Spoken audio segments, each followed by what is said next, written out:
Notre choix, nos choix, ne seront pas commandés par des intérêts sordides si nous voulons vivre dans la liberté du royaume, mais dans la seule pensée de plaire au Père et de conformer notre volonté à la sienne. Or, prenez garde de ne pas exercer votre justice devant les hommes pour être regardés par eux. Sinon, vous n'avez pas de récompense auprès de votre Père qui est dans les cieux. Matthieu 6, verset 1.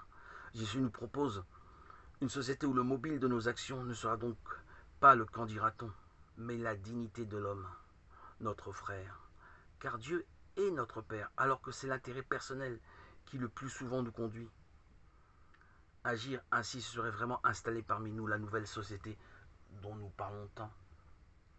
Dans la perspective du royaume, nous devons agir pour Dieu, notre Père, et pour les hommes, nos frères, et non travailler à notre propre gloriole ou à celle de notre parti politique.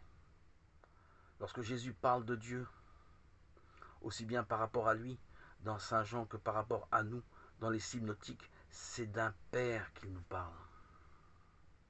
Prenez garde de ne pas exercer votre justice devant les hommes pour être regardé par eux.